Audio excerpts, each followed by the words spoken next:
During the 2022-23 postseason, the Nuggets had a dominant playoff run, going 16-4 on their way to their first ever championship in franchise history. A season later, the Nuggets haven't missed a beat.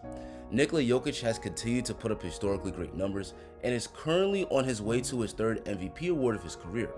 The Nuggets are one of the top teams in the Western Conference, and several young players have more than offset the loss of the veterans Denver lost last offseason.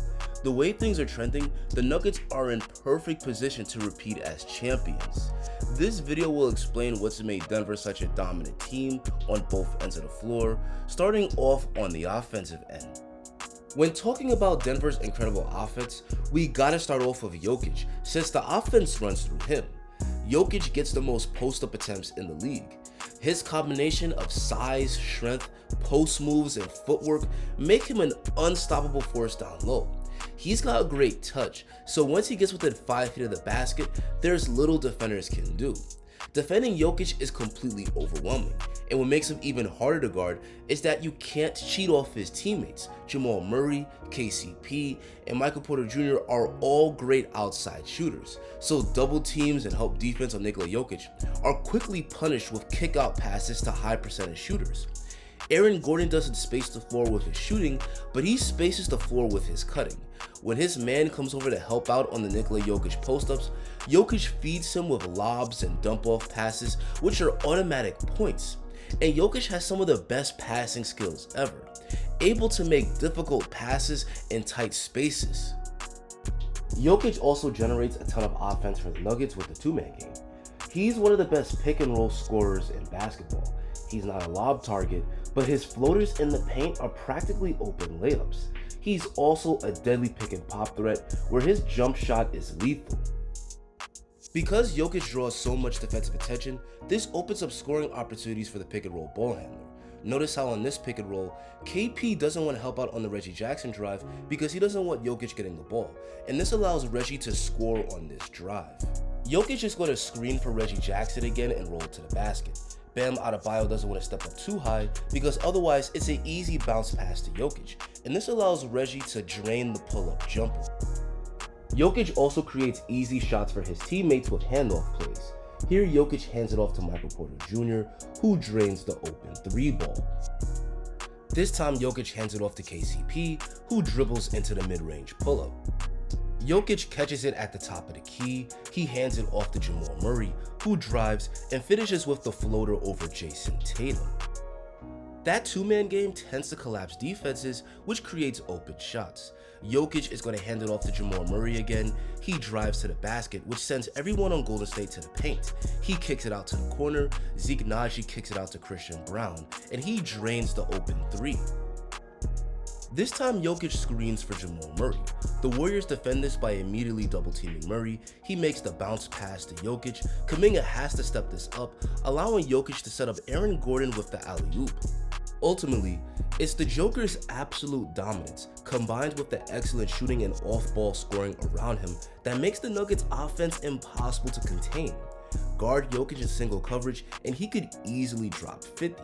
It doesn't matter who's guarding him, whoever has to defend Jokic one-on-one is completely helpless. He's just that good.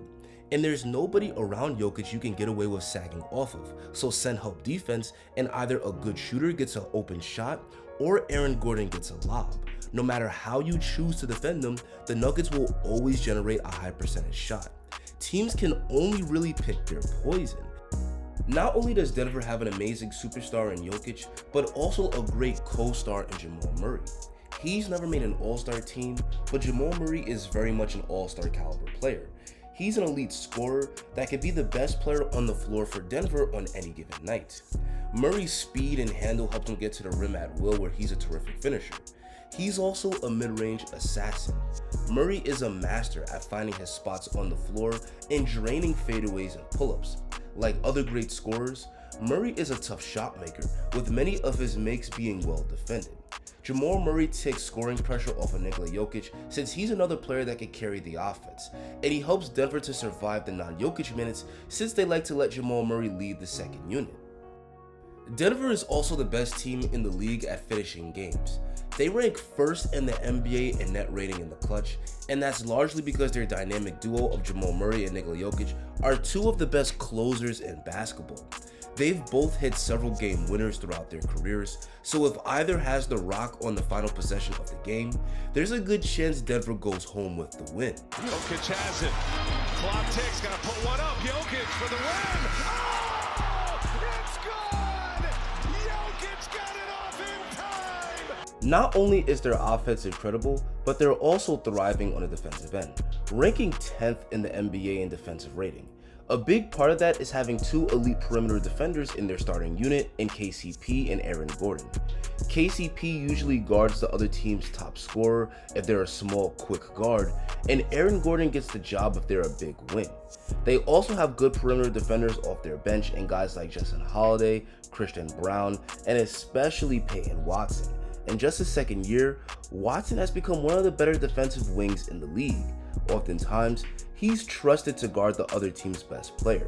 He ranks as one of the top shot blocking wings in the league, averaging a block in just under 20 minutes a game. His prowess on the defensive end often has Mike Malone putting him in closing lineups. Let's also talk about the Joker's defense. He may not be a shot blocker, but he's got quick hands. If you expose the ball, Jokic will pick your pockets. He's also super active in the passing lanes, so he generates tons of steals. It turns them into fast break dunks on the other end. He also helps Denver secure stops with his work on the glass, where he's among the NBA's best rebounders. He won't be competing for Defensive Player of the Year anytime soon, but Jokic provides Denver good defensive value. The Nuggets have great defensive personnel, but equally as important is their teamwork. The Nuggets rotate really well on defense, so when a player is beaten on the perimeter, help defense always arrives, so shots near the rim are heavily contested. They also defend the outside shot really well thanks to the high effort they give when closing out. Mike Malone has done a great job at getting collective buy-in from this team defensively. They hustle, play hard, and communicate really well on defense. In order to win a championship, you have to be great on both ends of the court. The fact that Denver has a top 10 defense while also continuing to dominate offensively gives them a great chance at repeating. With that said, that's going to be the end of this breakdown. But now I want to hear from you guys. What do you think of how the Denver Nuggets have been playing this season? Are they your favorite to win the championship? Let me see your thoughts down below in the comment section. Guys, if you enjoyed this video and want to see more awesome content just like it, please drop a like on the video and hit that subscribe button. Thanks for watching and have an amazing rest of your day.